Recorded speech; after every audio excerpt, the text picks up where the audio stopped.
What a night it was in Poland yesterday, you guys. Like, so many emotions, so many candidates, one weirder than the other.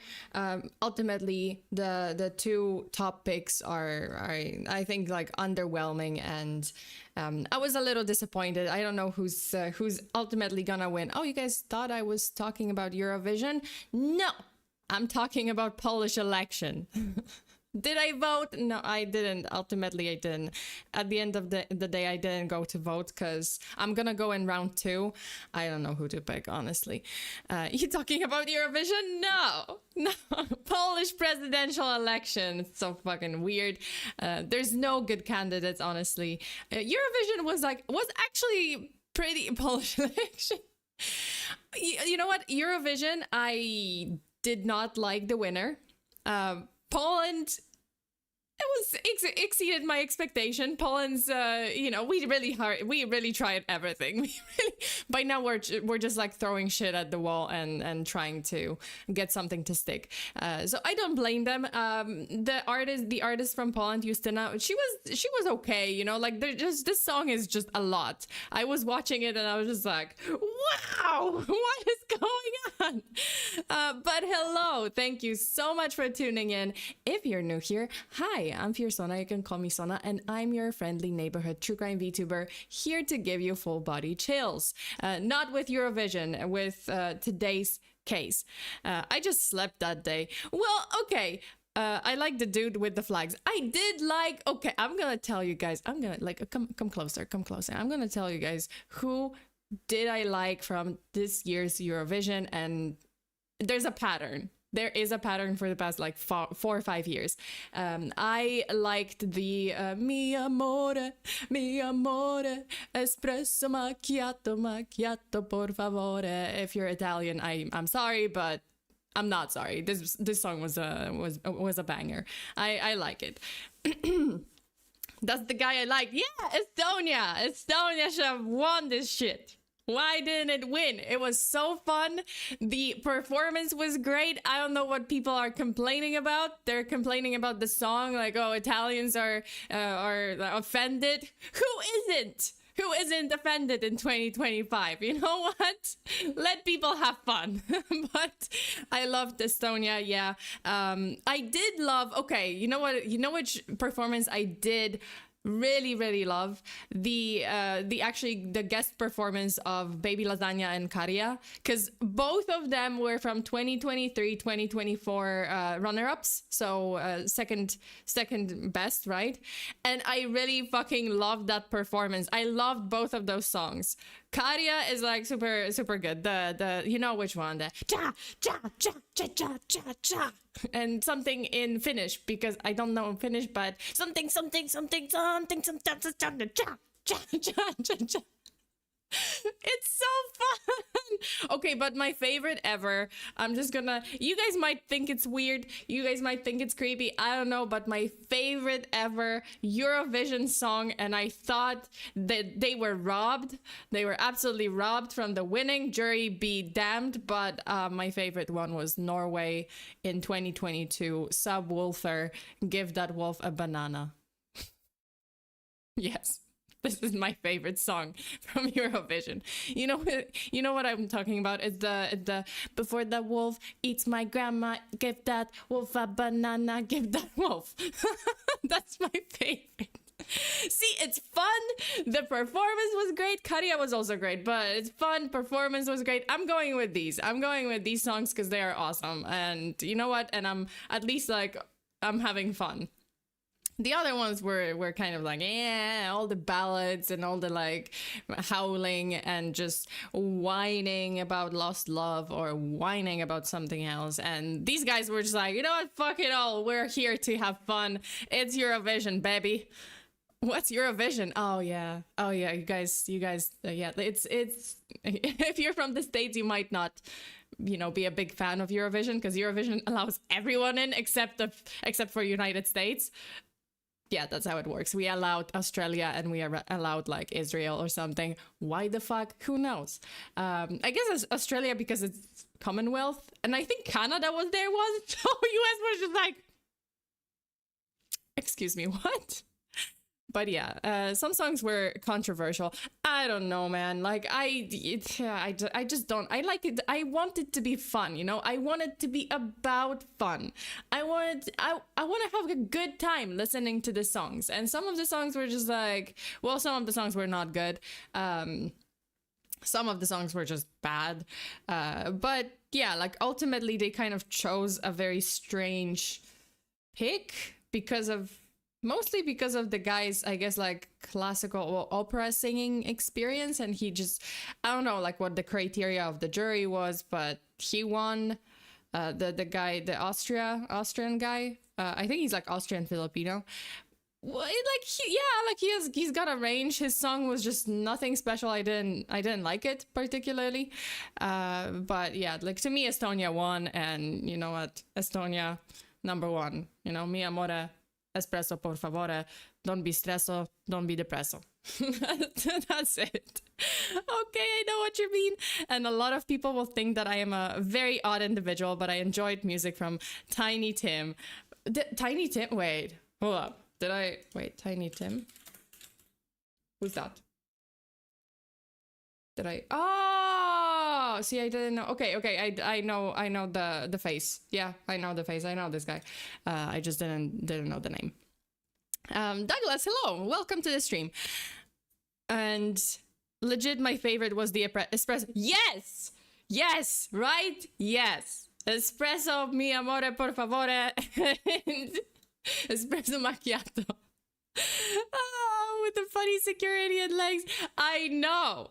It was right. Isn't this what Eurovision is supposed to be about? Because they made it. They're like claiming they're like non-political and whatnot. It ends up being political anyway.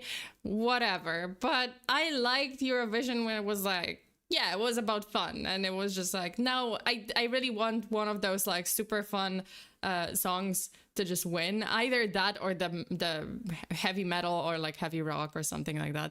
Yeah, but mi amore, espresso macchiato por favore. Okay, guys, Eurovision was weird, as it always is. Some of the songs were creepy, but you know what else is creepy? Creepy Instagram accounts. And this is what we're talking about today. We are talking about one of the creepiest Instagram accounts out there. And I say, I'm talking on par with Smart Schoolboy 9. If you haven't seen that one, because I've covered that case, you can go to that video go watch that video after my stream. So you can just go to the Internet Mysteries playlist, and there should be Smart Schoolboy 9. I did cover that case, so if you're interested, check it out. But fair warning, it is very disturbing. And some of the videos are incredibly disturbing, and it does involve kids, or it does make a lot of references to kids, and for some it's just too much. So be warned, you know, viewer discretion advised. This one is a different kind of disturbing. Oh wait, picture this. You're doom scrolling through Instagram, half bored, half looking for something weird to send to your friend, when you stumble across a profile that just feels wrong. Not gory, not violent, nothing like that, just incredibly off. And the username is SabrinaMiller230. And the profile picture is this.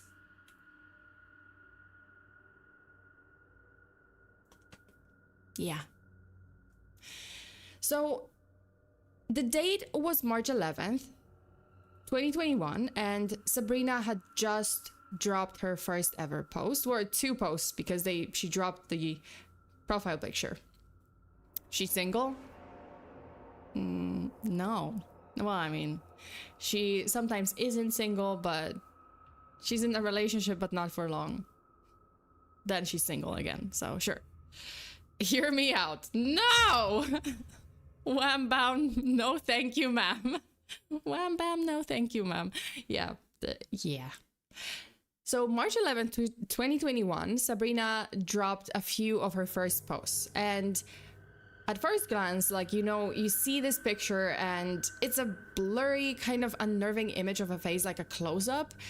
And right away you can tell that something about her is just not right.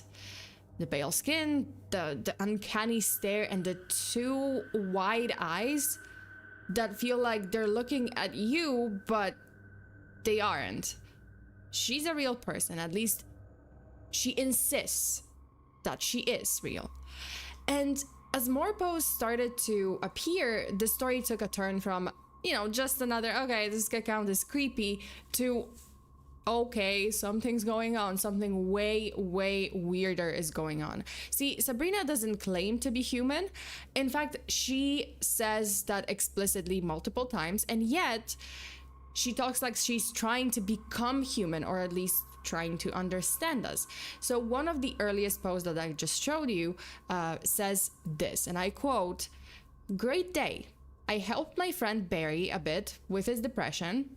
He sent me some photos of him when he was younger in his living room with his mom, cleaning. Some photos of him celebrating his birthday. I reminded him of the nostalgia and to remember good times await in the future." But wait, because it does get weirder in the last part. She goes on to say, "I've always been so scared to interact with people, ever since Richard.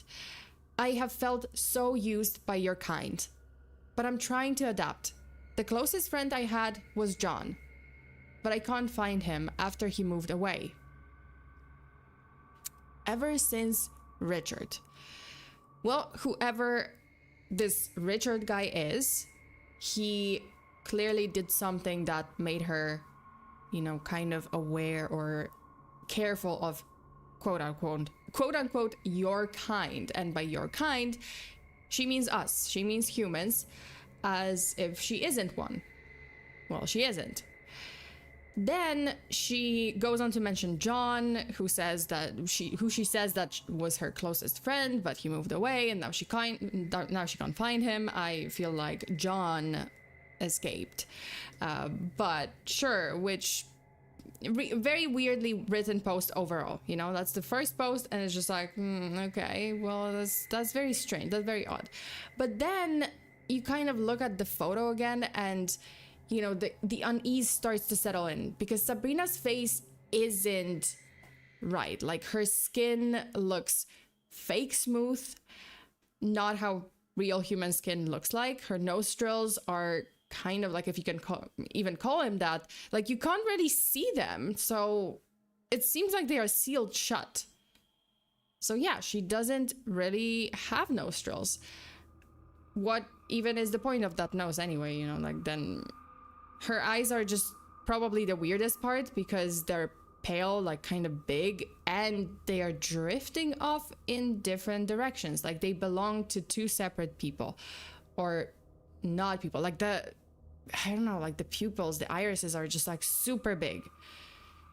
And here's the wildest part. Her expressions like change. You would think like, okay, well, this is maybe just like a mannequin. It kind of looks like a mannequin.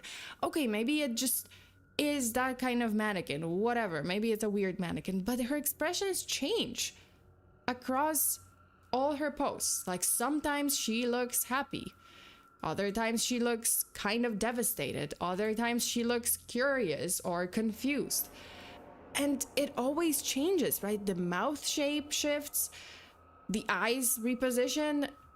It doesn't seem to be photoshopped, or maybe it is, but like, it looks very smooth. The lips are smooth, so you're like, what? But it's more like she is actually posing, but how? And then you realize that it does look like a mannequin. Oh, sorry. It does look like a mannequin, because it is a mannequin, but a living mannequin.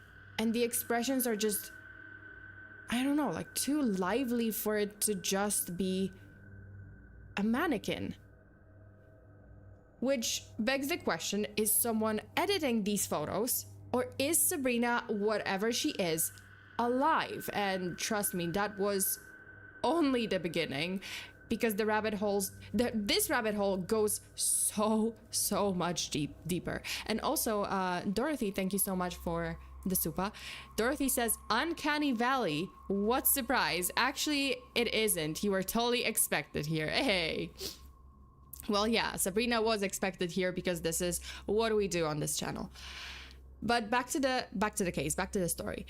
Fast forward a little bit, and on March 20th, 2021, 9 days after Sabrina's debut, she finally posts again, but this time things feel a little different.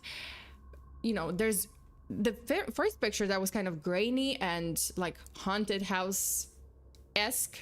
It's gone, and in its place is this surprisingly like cheerful image. She is laughing, she's smiling. I mean, if you can call anything Sabrina posts like cheerful, but she's posing again, and this time with a description that reads like someone trying very, very hard to mimic human joy. And she says, hanging out with my friend Barry. We met on this social interaction platform. He says he finds my profile photograph interesting. Instagram. She's talking about Instagram, social interaction platform. But she talks about it in a way that doesn't, like it doesn't sound human. It sounds like a computer trying to be human. That's how it sounds. And what makes it even stranger is that despite the signs of something fake, you know, the smooth lips, the plastic looking eyes, the mannequin face, you can kind of spot some real details. You know, you can spot like real bumps, pores, some wrinkles, you know, like faint lines around her mouth, everything, like details that like suggest pores and wrinkles. So is she real? That's why people were confused, like, is she real or is she not real? And next, on April 2nd, Sabrina drops another post, and this one, it's different. It's a turning point because her photo is very, very different from the previous one. Sometimes I have to remember to cry tears, not blood. For some reason, I always mix up the two. Sometimes it feels weird to release a liquid from my face. I usually have no emotions, but I have some sadness. My friend Barry has been feeling worse. I wish I could take his pain away. So that line about crying blood, you know, how she, mixes up the two, right? Blood and tears. And again, that's definitely not human. Looks like blood, well, but because it apparently is. But that, believe it or not, chat, that is not the weirdest part of this, the creepiest part of this post, because look closely at the bottom of the post, just below the comment, just below the caption. It says #hungry, #thirsty, #yummy. I mean, there's nothing about this post that explains the need for those tags. It's a photo of her face, like she's crying blood, but there's no food, no drink, no context because she's talking about Barry. So why? And the other hashtags are like happy, insta good, insta daily, love, that kind of thing, you know? And then it's just hungry, thirsty, yummy. So why is she suddenly hungry? Weird as it is, the cryptic caption gives us our first real glimpse into what Sabrina might be, or at the very least, what she thinks she is. And if you were hoping that meant answers, it doesn't, not yet. Buckle up. Things are going to get more cryptic and just more unhinged from here. A few days later, another post appears, and this time it reads like something out of a sci-fi novel. This is what she says. One fun fact about me, I can grow my hair to any length and shade I want. When I first arrived on this planet, I went with shoulder length hair, then quickly went to long. And then, if you look closely at the hashtags, it says again, #hungry, #time, #it's time. Yep, when I arrived on this planet. So now we're kind of adding this alien life form to the mix of what Sabrina might be, because people still don't know, right? Like, people still are trying to figure it out. She doesn't cry tears, she cries blood, and then her fun facts that sound like, I don't know, like an experimental AI or some alien just trying to imitate humans. By this point, one thing is definitely clear. Sabrina Miller is something else. She is not human. She's pretending to be a person. But then at the same time, she's watching, she's learning, and she's adapting. And the most chilling part, she knows we are watching back. That's why she posts on Instagram. She's like, I want people to see this. And after that string of bizarre updates, Sabrina goes quiet again, but not for long. Soon she returns, and this time the photo is super dark and her post is even darker. Hi, sometimes I like to sit in the dark. I think about Richard a lot. I used to be so scared of the dark. If it was not for him, I wouldn't have found this wonderful place. But there was a price. Silver lining, I guess.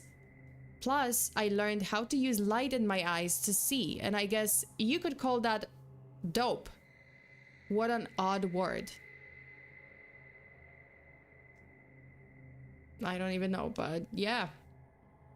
I mean, it sounds so strange. Like, the post sounds so strange. Just sad, okay, like some sad that she's scared of the dark, but then she mentions about the light in her eyes and it just sounds alien. Also, the one true potato. Oh my god. I love your name. What the fuck? The one true potato. To rule them all. To rule the prize. Yes, I love it. Thank you so much for joining channel membership. Okay, so she mentions light in her eyes, which sounds like something, yeah, like again, sci-fi. Maybe it's a supernatural ability. Maybe she's being metaphorical. Like, is this metaphorical? Is this literal? Is this a poetic way of like describing night vision, or is she referring to, I don't know, like actual technology in her body? Like, does she have some actual technology in her eyes? That one sentence, you know, quote, I learned how to use light in my eyes to see. It doesn't make a whole lot of sense right now, but, you know, put it away, file it away, because it will come up later.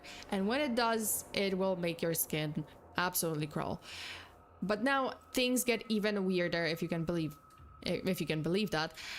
In the next post, Sabrina starts talking about when she first arrived, not moved, not traveled, but arrived to the planet. And like, you know, like a visitor from somewhere else entirely. She writes that when she came to Earth, she started having visions, not dreams, not memories, visions of the past and the future. So she says, when I arrived here, I was able to access images from various time periods, some in the past, some in the future. Couldn't control it then.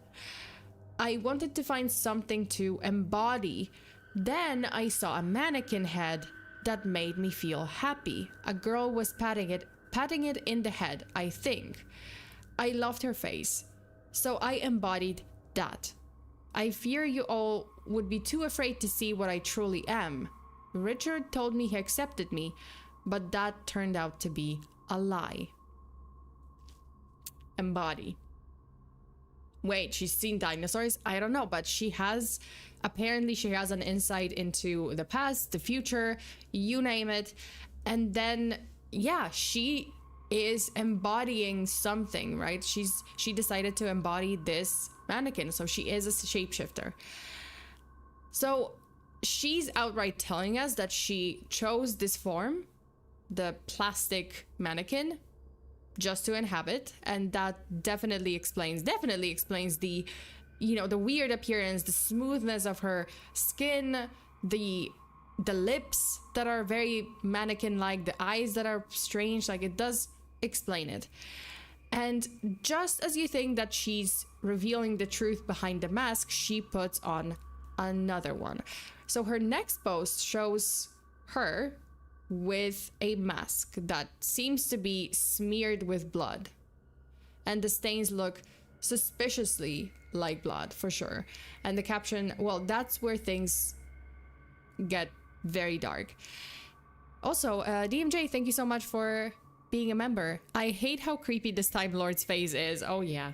Oh yeah. But also, thank you so much for being a member for 33 months. Waha! Okay, so back to the post. She says, sad.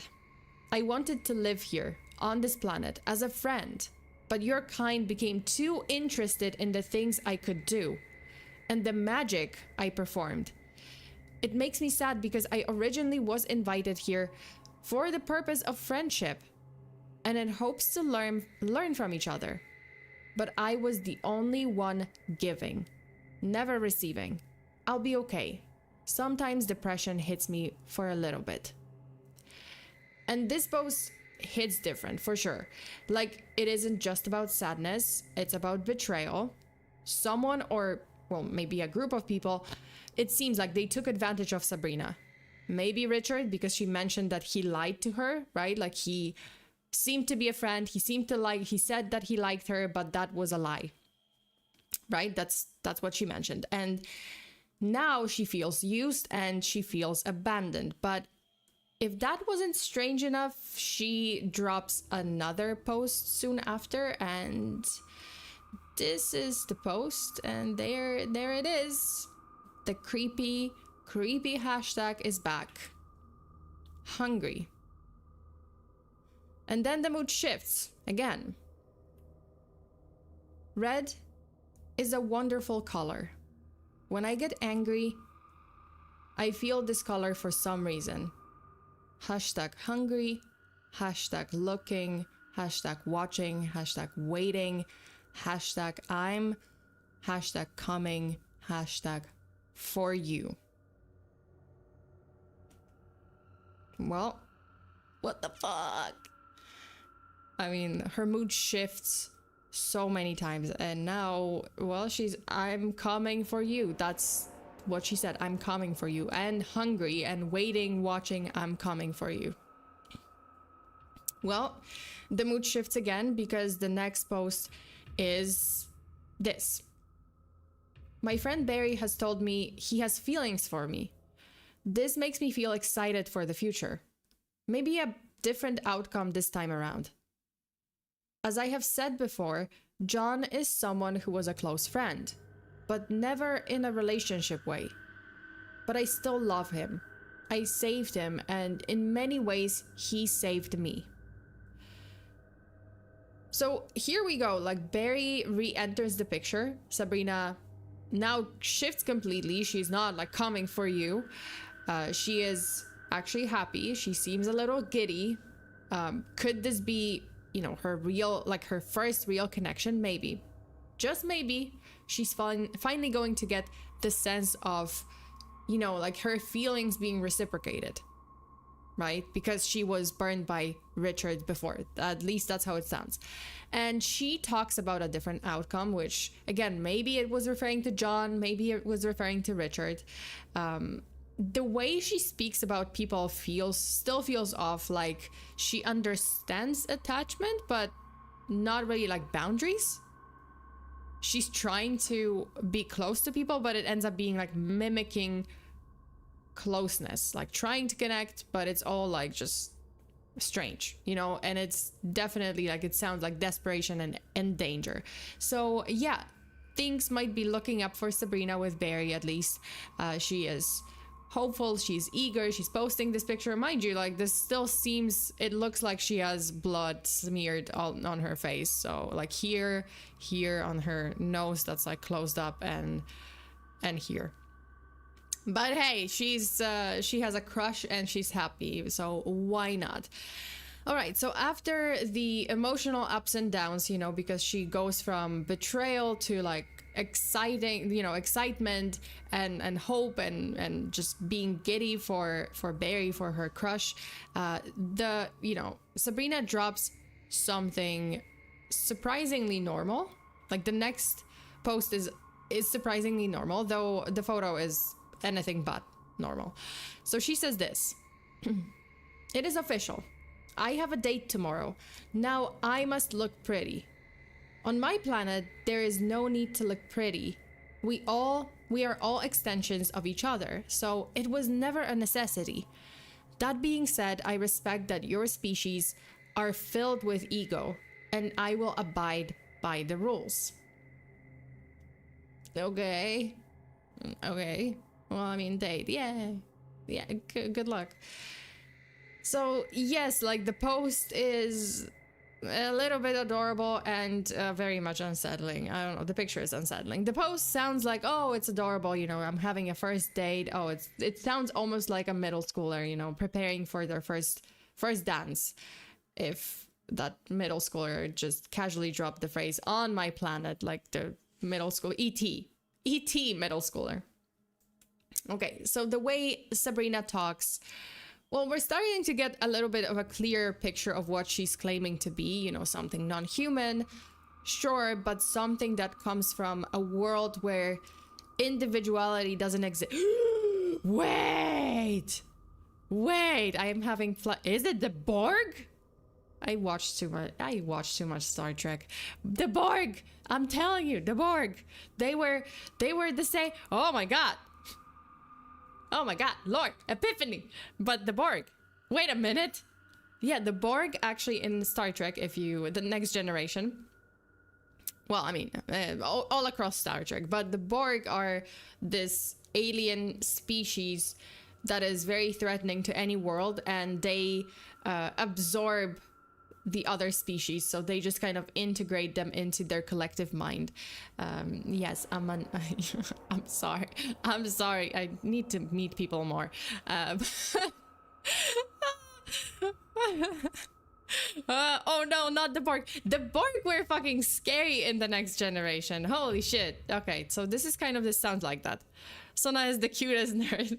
I need to go out more. Not to mention, I just watched the whole like 6 episodes of Star Wars. Six, because there's no more. There is no more. I refuse. Okay, stop the scary music. There is no other episodes. It's just the 6, and I watched it in the correct order. So episode 4, 5, 6, 1, 2, 3. Yeah, only 6. And I realized that Palpatine looks like this one politician from Poland. I'm not kidding. The one politician from Poland looks exactly like Palpatine, and he acts like Palpatine. So, yeah. And there's something else that I realized, which, motherfucker, everyone could have been saved. We could have all saved ourselves sometime. Well, I mean, they could have saved themselves sometime. You know what I realized? In episode 6, at the end of episode 6. Oh no, wait, not episode 6. So we have, right, like we have C-3PO and we have R2-D2, right? And they accompany Luke and Leia all throughout their shenanigans. And when you go to episode 1, 2, 3, they also accompany Obi-Wan and Anakin throughout his shenanigans.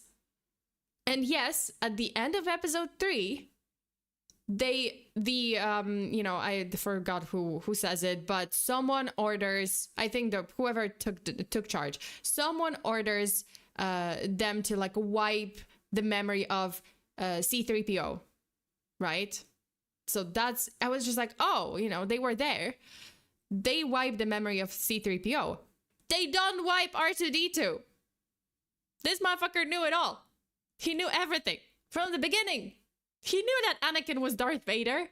He could have said something in episode 4 or 5 or 6. He said nothing. He's still an MVP. He is still MVP. But however, motherfucker, he could have said something. R2, my goat. R2 is an absolute MVP. I love him. But at the same time,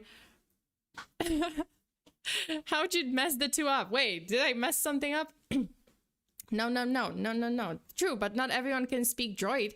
C-3PO can speak people. No. What? Wait, hold up, just there. R2-D2 has a little screen where it shows what he says. If you pay attention, because I have no social life. Yeah, R2D2 has like a little screen and it actually shows what he says. And they do understand him. Like, how do they understand him? Like, you know, Obi-Wan, he understands. Anakin, he understands him. Yeah, sure. He has a little screen, so yeah, prove it. Okay. R2D2 screen. All right, okay. Can I find a little fucking... He has a little screen. I swear to God. How does he talk? He absolutely has he has like a little... This is where he... I'm gonna prove it to you. Wait, okay. Where is it? Where the... How do I find this?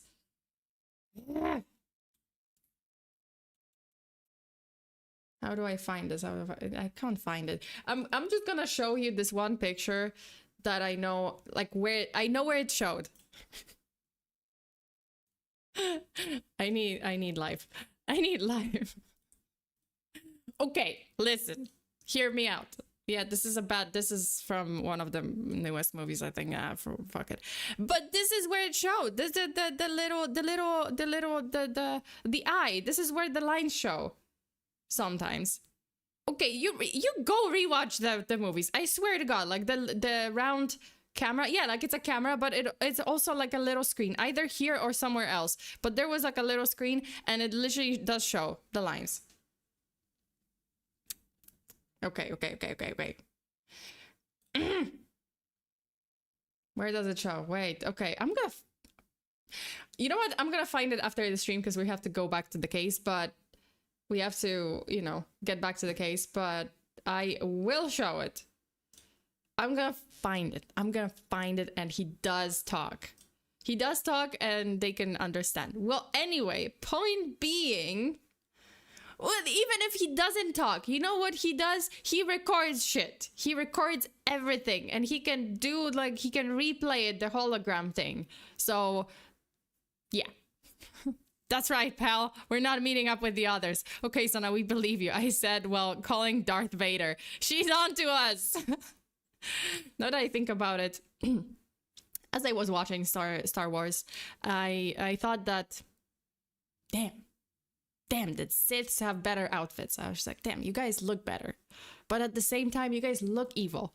So if someone... Also, like, Anakin, how did you not know? How did you not know? Palpatine was so suspicious from the very beginning. Like, everyone, you know, like the Jedi were teaching him, and yeah, like they were scolding him, or they were, you know, they weren't really, they were like Asian parents, you know, they were kind of like, they won't praise you.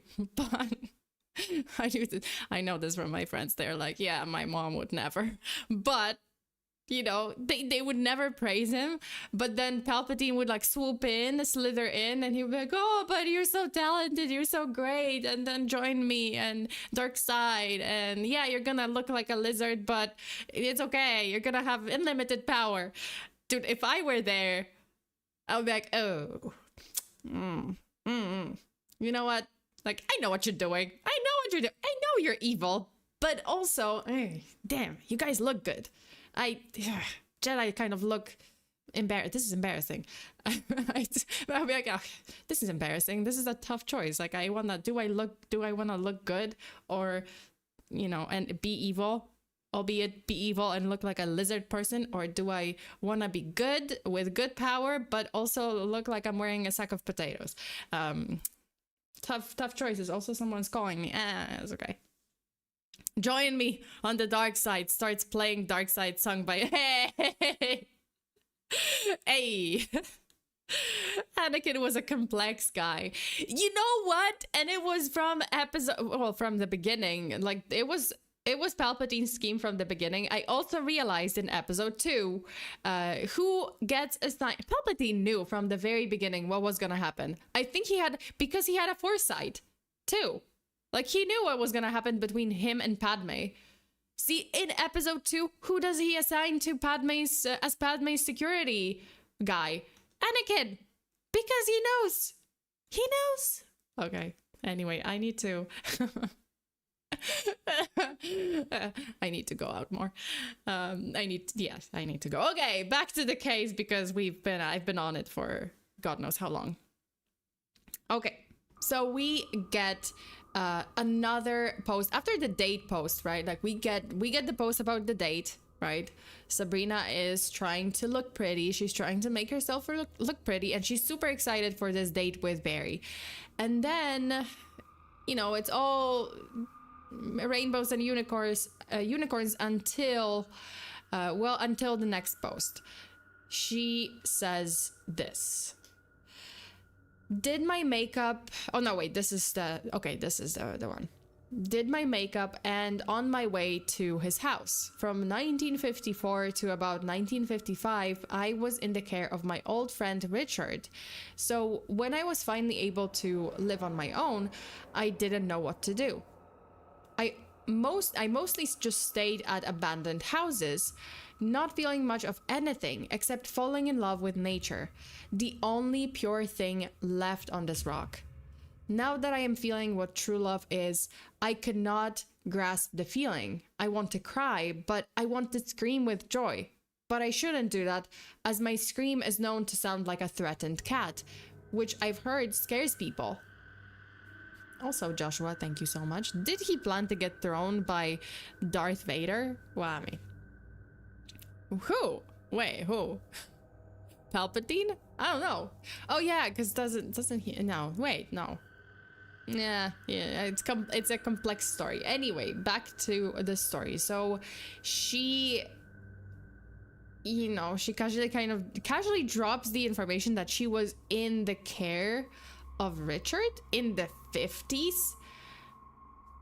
So that would mean that she's been here for decades, well, 70 years at least. That's a long time to be hanging around in abandoned buildings, but also not aging because she didn't age. Or maybe she ages at a different pace.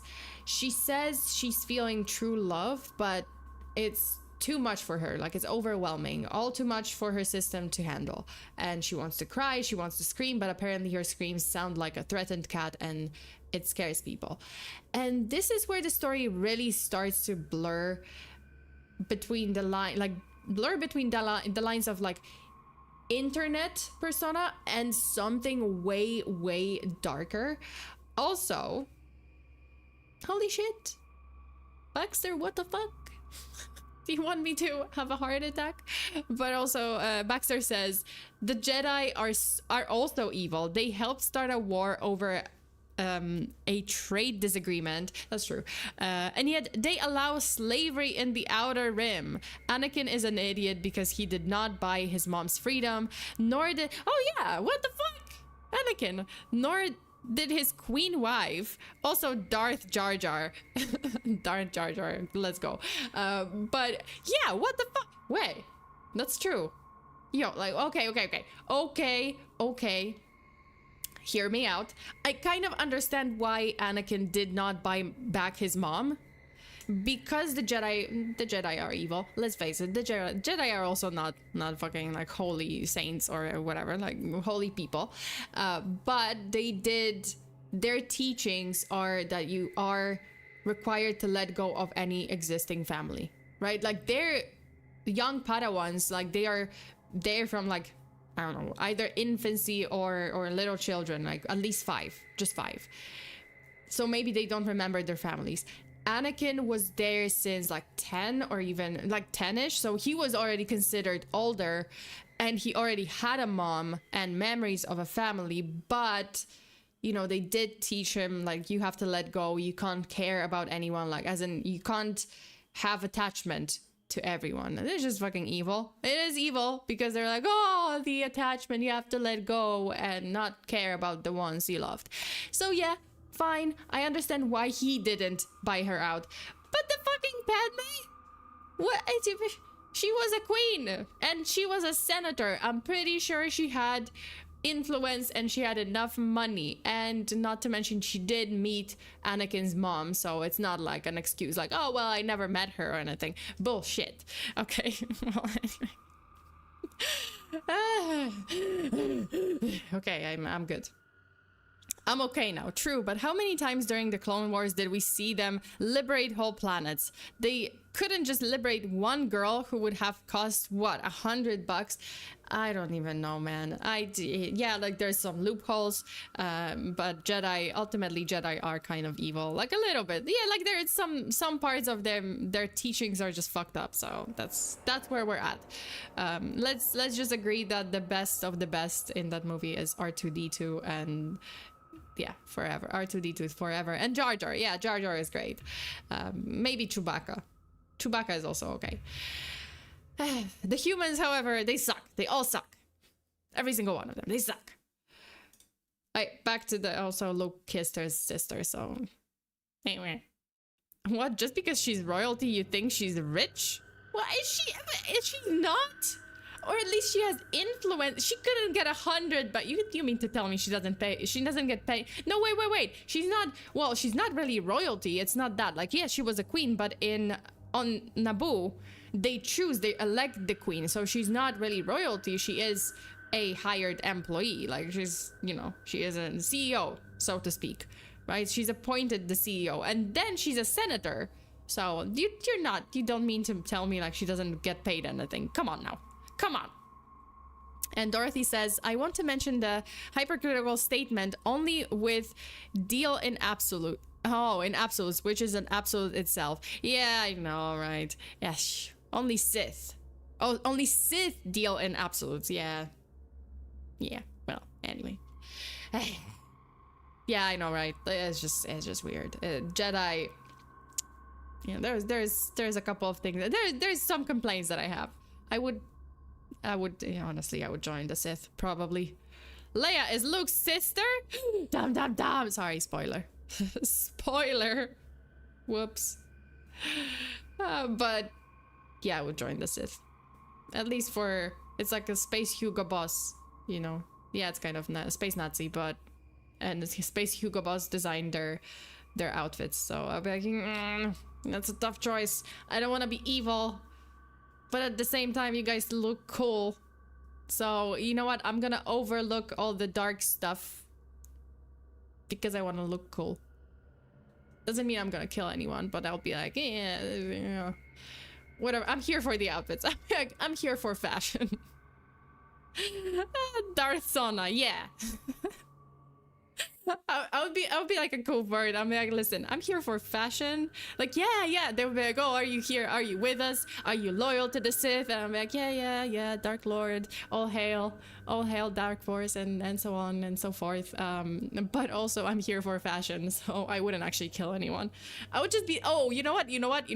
I would be the real one. I would be like the advisor to Palpatine, but I would just be like kind of salty about everything, and just being like, guys, this is stupid is what it is. Whenever they would come up with something, I'd be like, yeah, that sounds like a bad idea, or like, it's so passe. Or I would straight up like, stupid is what it is. Everyone's gonna know. They say like, oh, let's slither our way to Anakin, and let's kind of compliment him, and yeah, whatever. Be like, everyone's gonna know this. Stop it. Okay, back to the case, because we're never gonna go through this. Okay, so Sabrina, in her post, her last post, she says that she is feeling true love, but then she wants to scream. She's excited, like she's kind of like she's not understanding what, it seems like she can't handle it. And then this is where the story really is blurring the lines between, as I said, between an internet persona and something way, way darker. Because whether Sabrina's a person, an alien, or an AI, or just a very committed character role-playing on social media, someone is still behind that account, right? It's not that the account is just run by the computer. I mean, maybe, but someone must have written the code.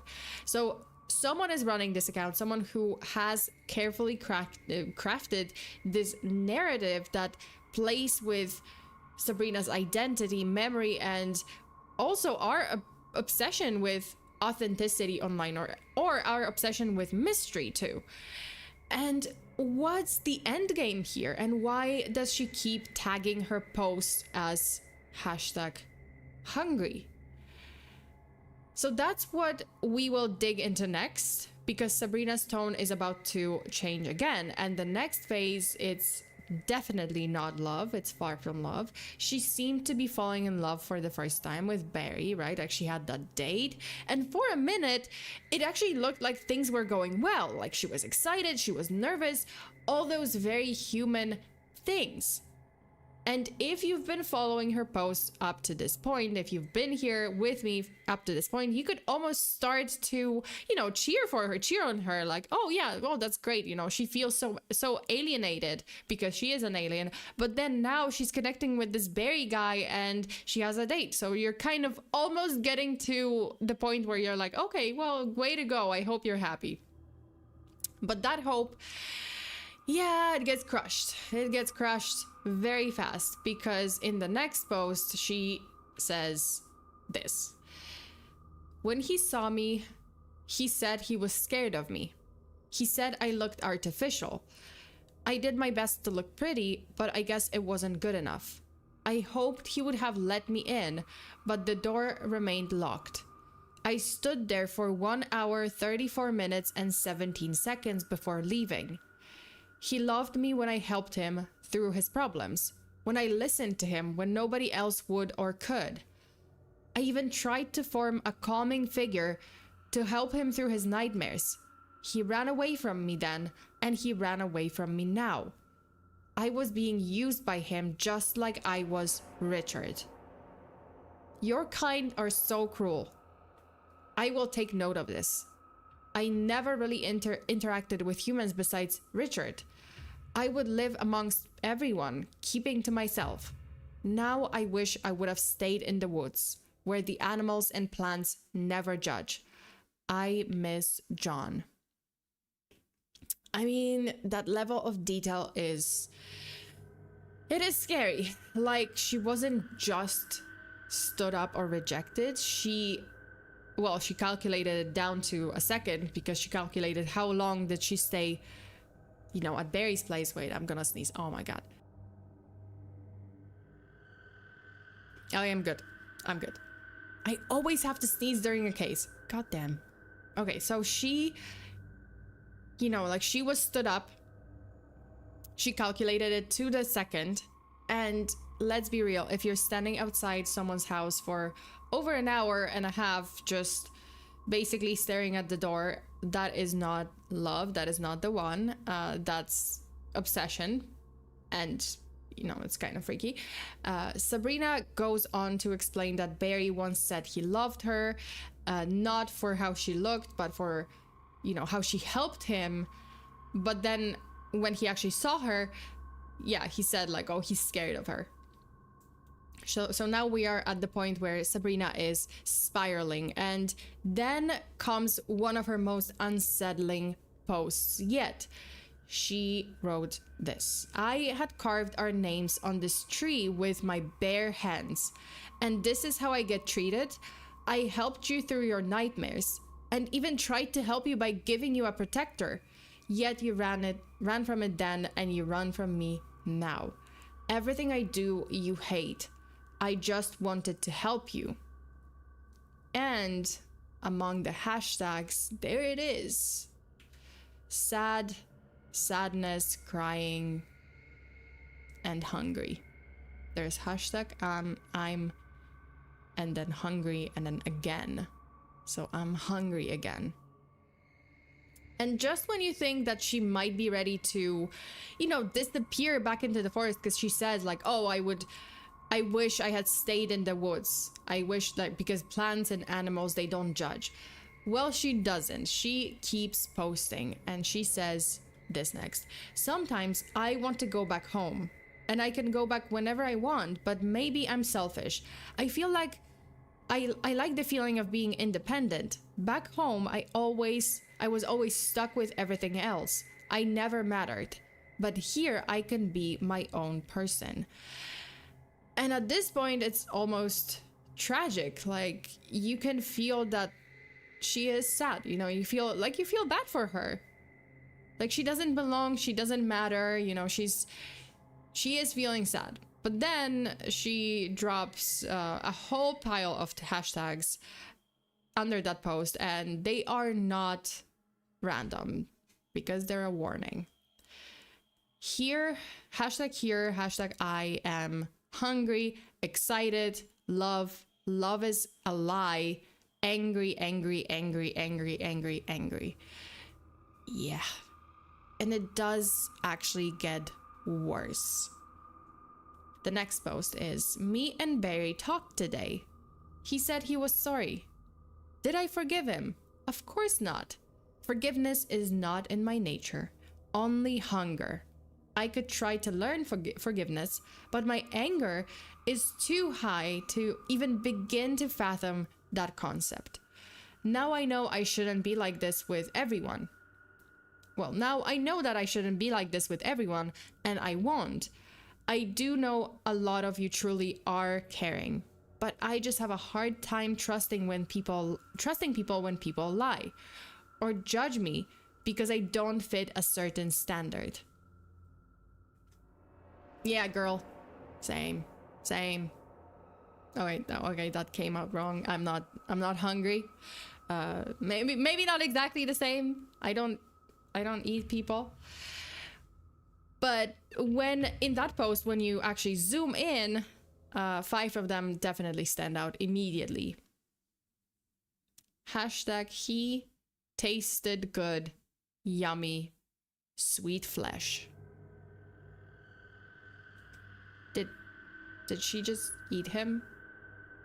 I think she ate him. I think Barry is gone. Yikes. Yeah.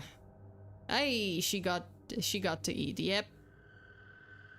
She ate him. She ate Barry.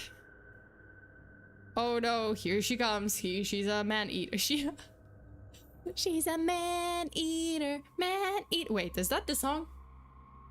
Wait, did I mishear? Is this a case of like misheard lyrics, or was that she's a man eater, or did I get it wrong? Oh, it is. Okay. Whew. Cause I did, okay. What? Okay. Pause. Hold up. I do have a great contender for Eurovision 2026, even though we can just forget the fact that it's an old song, but I have a great contender for the next Eurovision, and it's the Freestyler, Waka Microphone.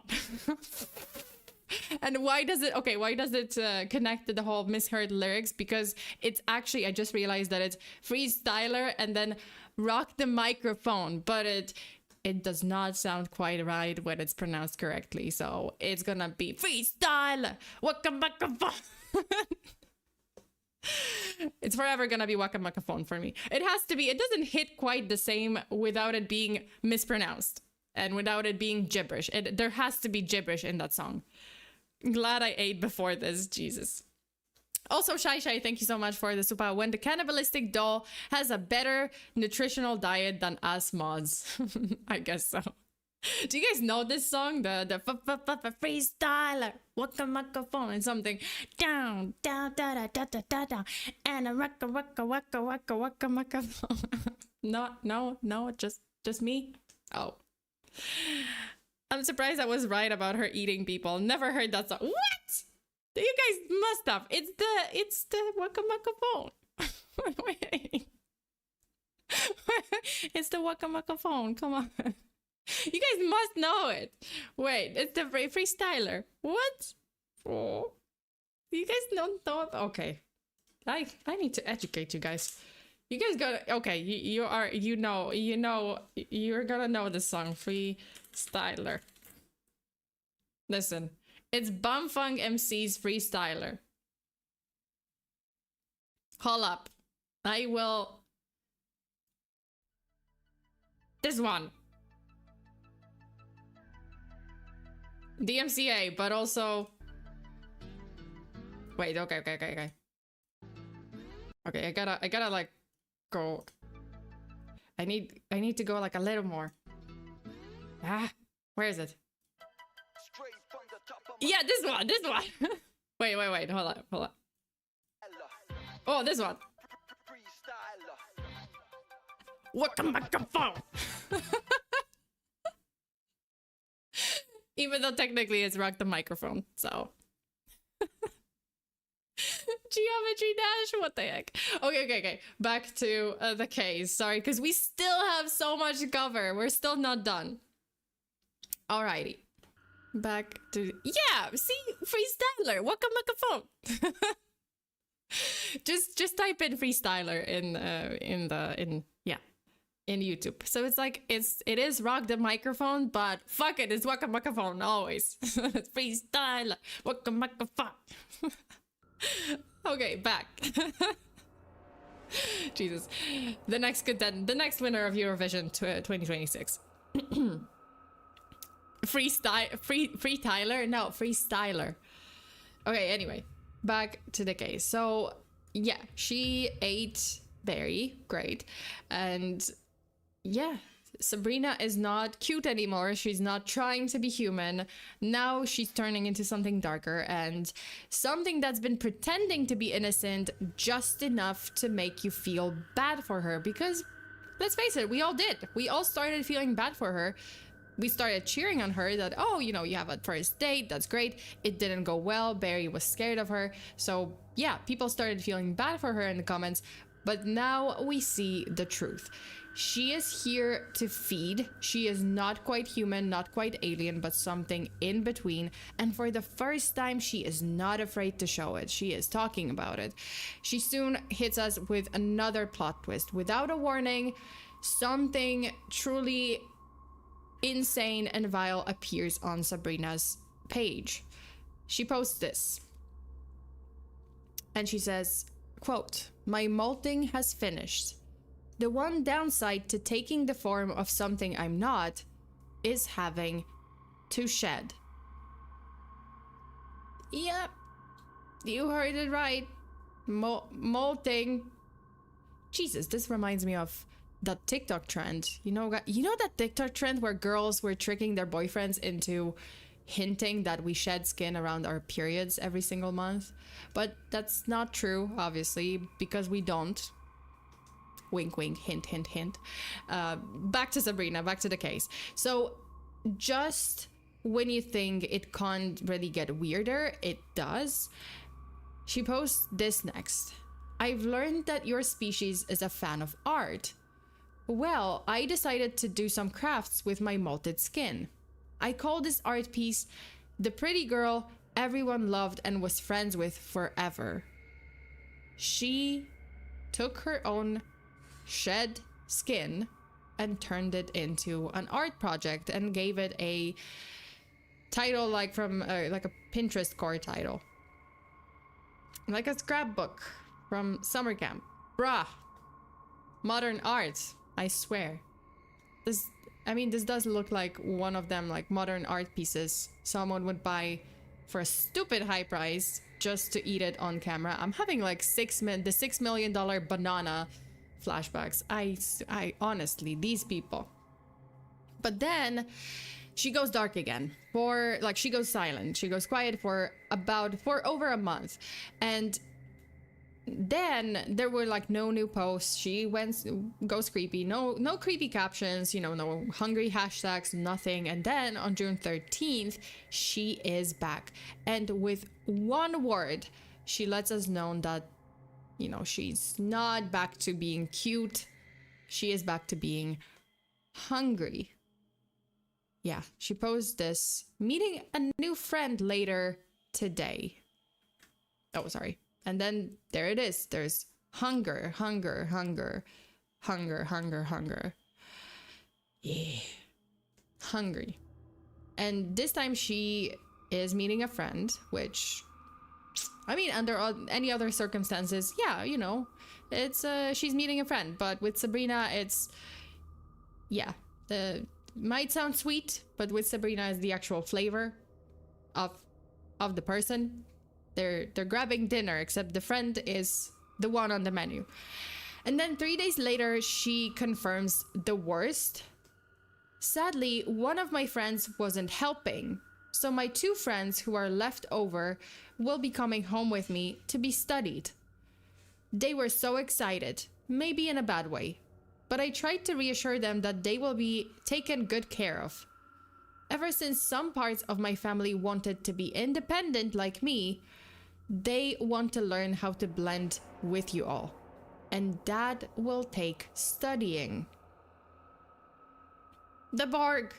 And the post is concluded with a bunch of hashtags again, with the familiar hunger in there and looking for food. Shit, we're gonna be eaten. So she's pretty much switched to human harvesting for her family because her family is coming over. Yeah, for her so-called family that are gonna like, oh, blend in with people and maybe shed some... Wait a minute. Wait a minute. Are they lizard people? Lizard people! I mean, we're so done for. It's either Borg or the lizard people. Either the Borg or just lizard people. Okay, so then she posts this on June 19th. She says, shopping for food and nobody is out today. And this only confirms that Sabrina doesn't eat human food. She eats humans. Yeah. Also Fabian, happy to hungry, Jesus. But yeah, she is, you know, shopping for food, and then there it is, you know, hungry. And then a month later, she posts again just a simple image of a cloudy sky that is captioned, "A storm is brewing." And on the surface, like, sure, it looks like just like a weather update, but nothing too crazy. So remember how Sabrina's posts were already kind of unhinged, like she's, you know, on edge? Well, this edge is gone. She is over it completely, because her next post, it's just a picture of her with blood smeared across her mouth like a lipstick, and the caption says, "Thirst quenched. Back at home, we consumed a sort of organic material to stay alive. And here on this planet, it appears there are many organic forms to choose from. Another reason some of my family wants to come here too." I mean, she doesn't even try.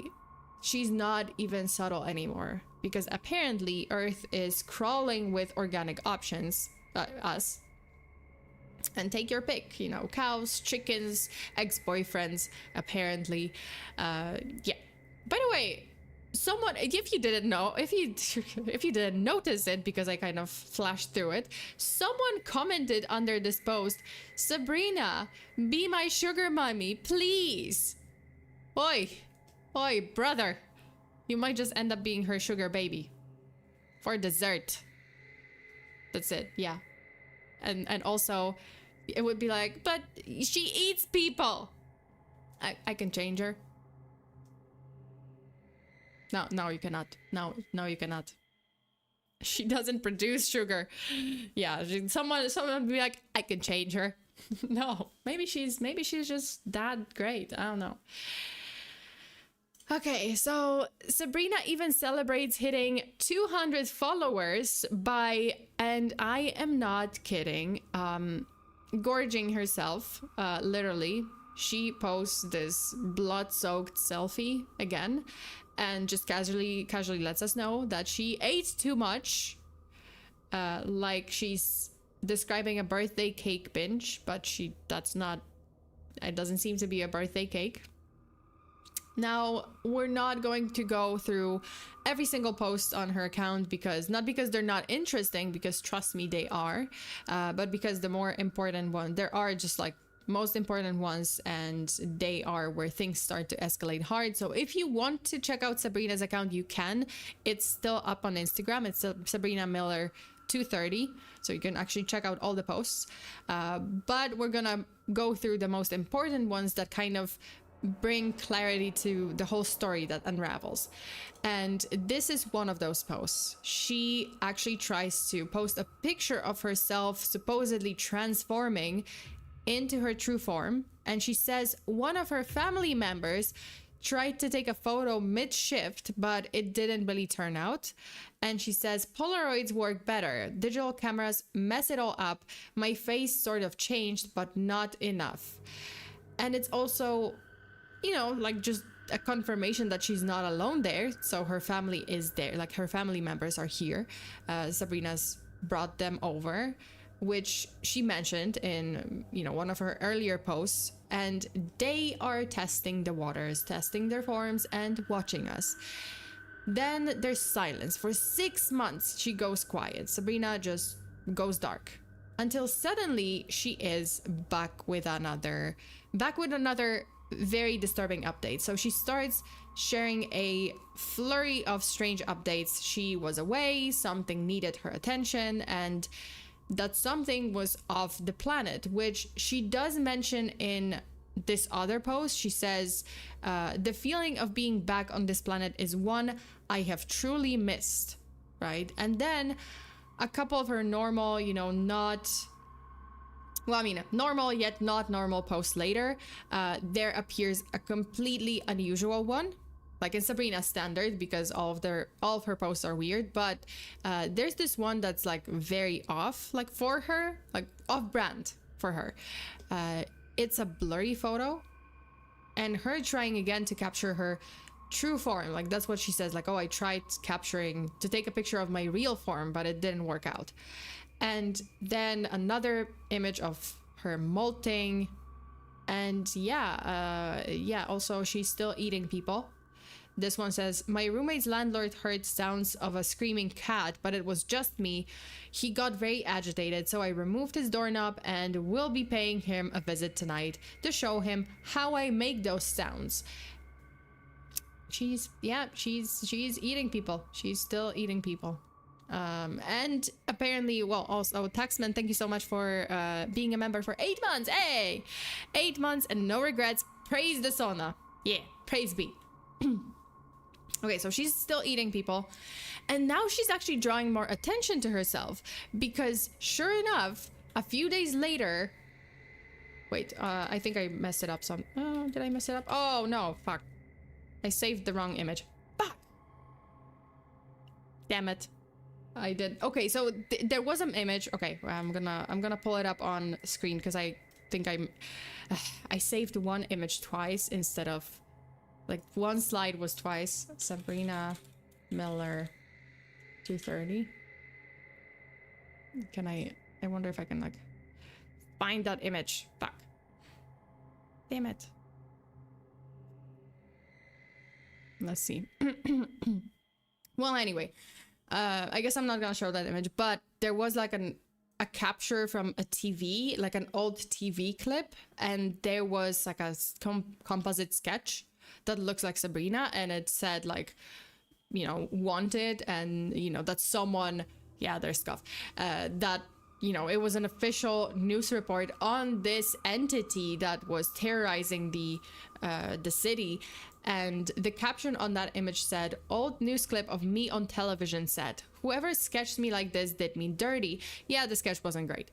So yeah, the cops are officially after her, and no one knows how exactly they figured out who or what she is. Maybe someone escaped, maybe someone saw her shift, maybe she finally got sloppy, or maybe some grainy security footage captured her mid-meal, or yeah, someone reported her Instagram account. I don't know, but she was on TV. And if that's not enough to shake you, it does get worse, because in another post, she reflects of something kind of morbid. She says, they aren't cold. None of them get cold. They inevitably became room temperature. A fact that I was horribly mistaken on. I always thought they became cold. Still so much to learn. She's talking about corpses. She's talking about dead bodies. That's what she's talking about. That they don't turn cold when she eats them. They just turn room temperature. Oh my lord. Okay, so the post tells us two things. One, she's actively experimenting with people, and two, she's killing more and more frequently.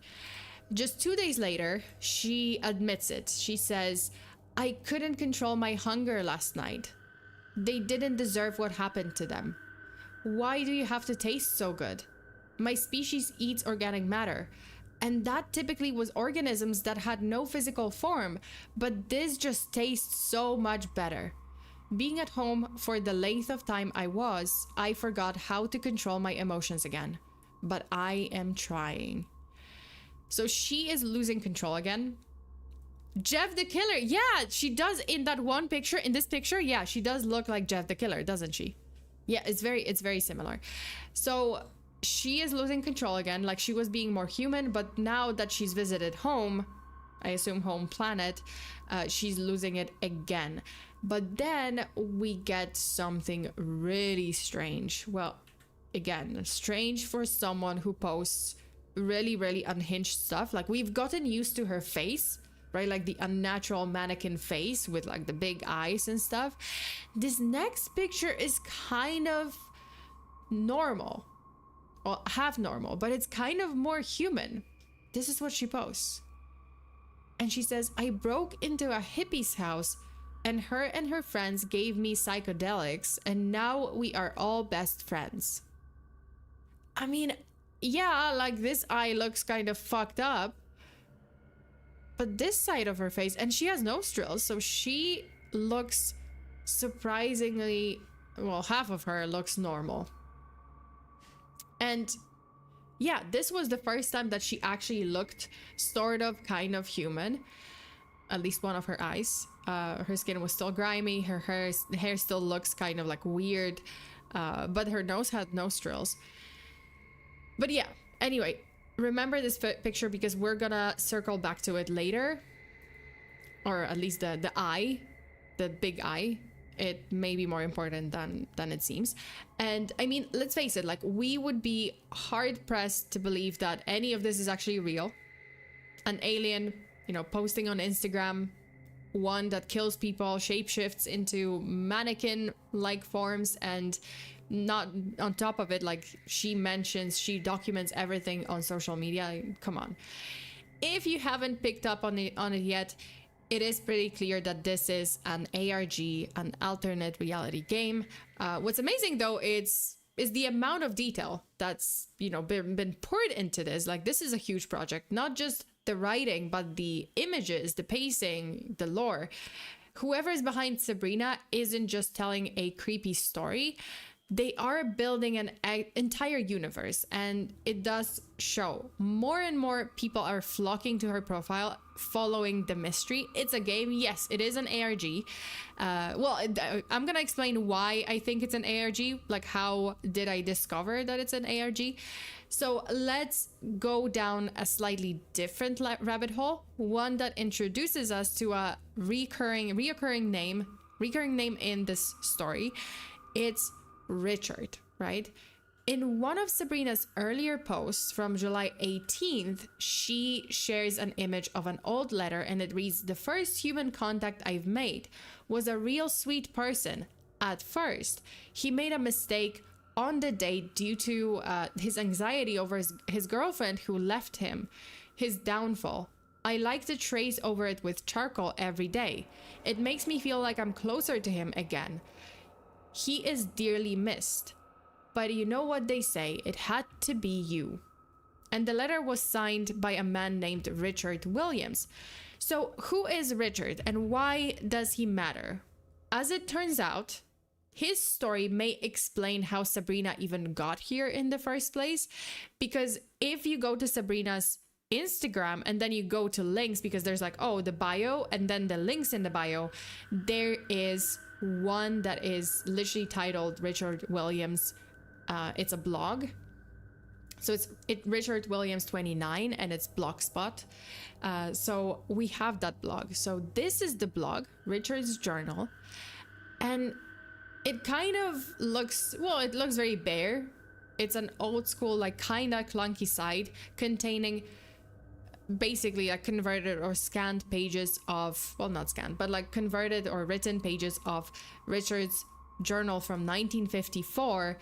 And in it, Richard mentions Sabrina, Like at first it's just normal about like maybe his relationship with Catherine, whatnot. And then eventually he does mention Sabrina somewhere here. I forgot where it is, but I think it's like, oh yeah, okay. So he does mention Sabrina pretty quickly. And well, there's some posts. I'm gonna like scroll down. Yeah, like there's pictures of him and Sabrina which look kind of old, and then well the pictures look old, and like maybe her true form, yeah, like he mentioned Sabrina. Finally she liked the name Sabrina, so Sabrina Miller to be exact. So this is where Sabrina Miller comes to light, basically comes to light, was born. And he does mention on November 16th, I'm just gonna scroll down to it, it's kind of unhinged, some of it, but he does mention something called the Infinity Box. And it's supposedly a device that was used to make first contact with a being from another world, which is Sabrina. And Richard says he started by sending the creature English alphabets, you know, like communication, English alphabets and dictionaries to help it learn. And at first, the noises it made were just unpleasant, like a cat being threatened.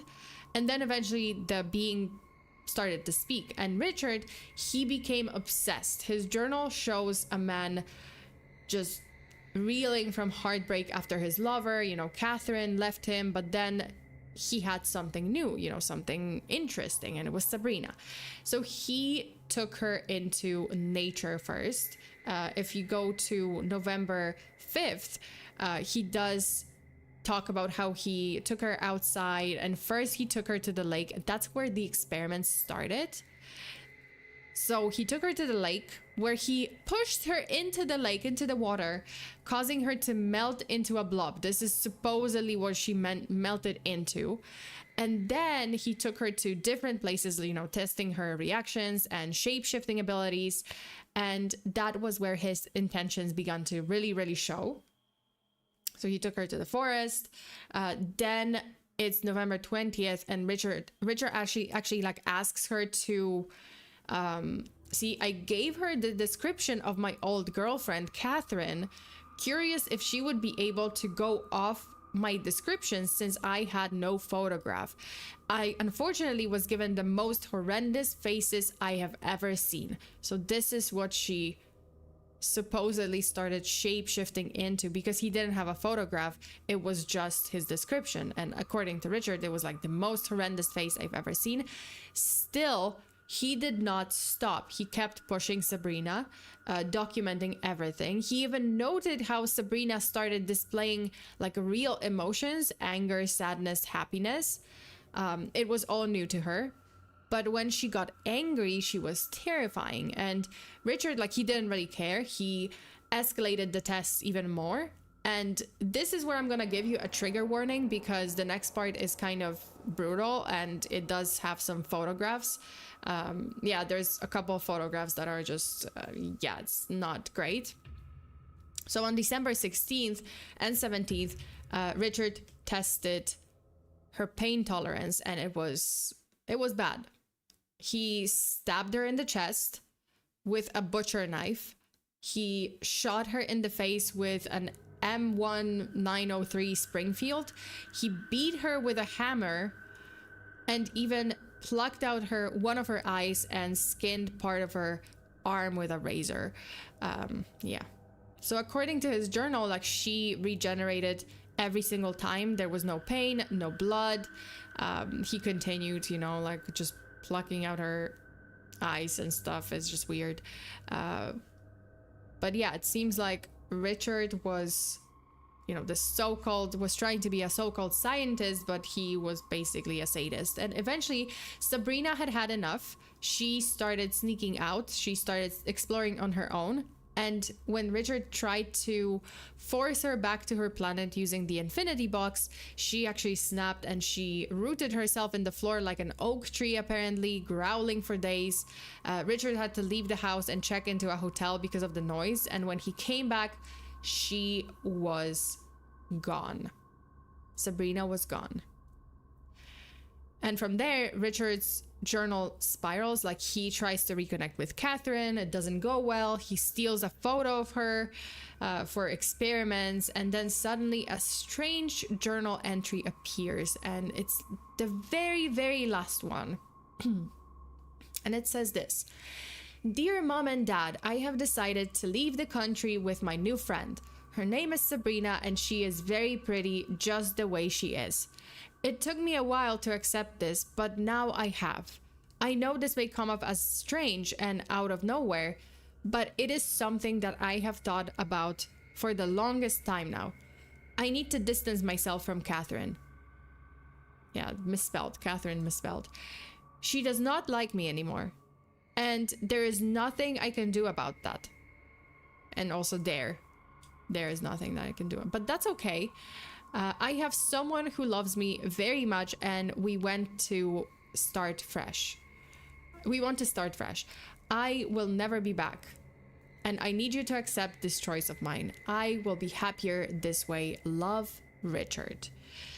So yeah, he says that he's leaving the country with his new friend. He misspells Catherine's name. He describes Sabrina as pretty, even though he spent dozens of pages earlier, like, calling her ghastly, calling her horrendous. It is a very bizarre tone change, almost like Sabrina wrote it herself. She ate Richard. Yeah, she ate Richard.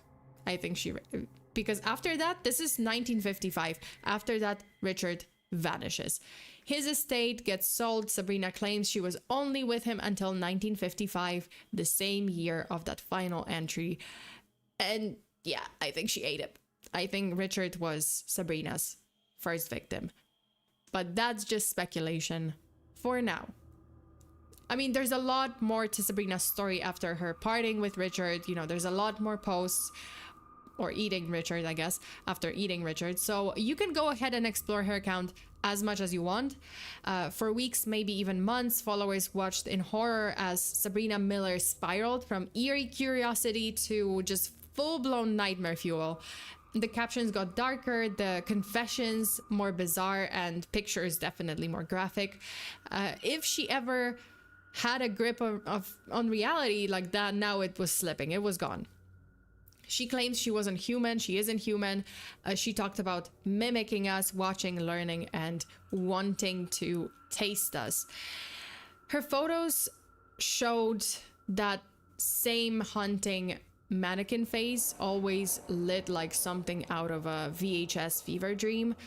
Followers DM'd her, commented, begged her to stop. Like, a lot of people actually DM'd her begging her to stop, but she would always respond like, no, I'm not, you know, ending it. I'm not finishing. I'm not stopping posting. And by the end of the day, Sabrina Miller isn't real. The entire account, SabrinaMiller230, is a meticulously crafted ARG. Every disturbing caption, every chilling video, every post, every picture, every flesh-eating fantasy was scripted, produced, and posted to make it feel real. And it worked. At one point, yeah, it worked. You know, like, at the beginning, I was just like, what the fuck? I think every single person in the comments was just like, what is going on? Is this real? Like, who is this person? Stop. So the story of Sabrina, a mannequin turned monster struggling to fit in with humans, is a work of interactive horror art. So no, Sabrina didn't eat anyone, actually. She wasn't an actual alien. She wasn't a serial killer with a mannequin complex, but you know, that wasn't real. But what was real was the unease, the chills, the questions, the horrors, the nightmares. That was very, very real. It definitely worked. And that, everyone, dear chat, is the end of this case. There are many more posts. You guys can check it out if you want to. You can just type in SabrinaMiller230 on Instagram, and you can check out her latest post. Like, she's still posting, you know, there's still some posts. The fact that it became obvious honestly made it less chilling, in my opinion. Well, I mean, I still think that it was chilling. I found it chilling. like the, you know, the progress of the progression of the story, I still found it chilling, even if I knew that it was an ARG, even if I had a few, obviously, like, oh, because this is like so unhinged, it cannot be real. But yeah, to me, it was still great. When's the next live stream? Guys, the next live stream is gonna be on Wednesday. I'm gonna be back for some body cam footage reaction. And then I will have a case on Patreon. So if you are my Patreon member, one of my Patreon members, you will be able to tune in either Friday or Saturday evening. And then there's gonna be another case here on YouTube, as always, on Sunday, 6 p.m. Pacific time. So you guys, I will see you next time. I will see you on Wednesday. It's just, yeah, usually I have more stream. Oh no, wait, I do have a collab this week, I think. Yeah, I do have a collab. Never mind. I do have one more stream, so it might be a collab. But I'm not sure if I'm gonna stream it here on my channel or if I'm not gonna stream the collab and I'm gonna just kind of hang out with friends. So there's a possibility that it's not gonna be an actual stream. But there will be a stream on Wednesday, either Friday or Saturday, and definitely one on Sunday over here. So the one on Friday or Saturday, it's gonna be Patreon. So you guys are gonna see me a little bit more. Why is there like less streams than usual? Because usually I try to do at least 4. Well, I'm working behind the scenes on the debut stuff for, you know, like the new design, the 3D model. I'm still setting it up. I'm still encountering some issues, but much less now. Like I'm on the right track. So there's that. There's some progress, and I just want to prepare for the debut as much as possible. And for that, you know, like I do need to spend more time, and that means I have less time to prepare for my streams and prepare cases and actually sit down and stream, right? So there's that. But I will see you guys on Wednesday. So in the meantime, go watch my other internet mysteries. I might actually do another creepy Instagram account or another creepy, you know, maybe analog horror or something like that. Or maybe I'm gonna go back to true crime next week. Who knows? Take it one step at a time. Thank you so much, you guys. And special thanks to my donors. So super chats, thank you so much, you guys, for all the super chats and all the channel memberships. Obviously, special thanks to my Patreon members. You guys are supporting this channel continuously, and that lets me continue my work. So thank you so much. Did you fix the pretzel? I am fixing it today. I'm gonna do it today or tomorrow. I'm gonna fix this for sure. This week I'm gonna fix this. I'm gonna try. Like I've contacted Warudo, you know, on Twitter. They kind of responded and they did give me some options, so I'm gonna test it out today and see if that works. Yeah. Okay, that's it for today. Thank you so much, you guys. Stay safe out there. Always lock your doors and windows. Bury your hexes. Until the next time. Bye. What? Not gaming. Yeah. Scuff at the end. Of course, it had to be scuff. Fuck. Okay, I'm gonna see you guys next time. Bye.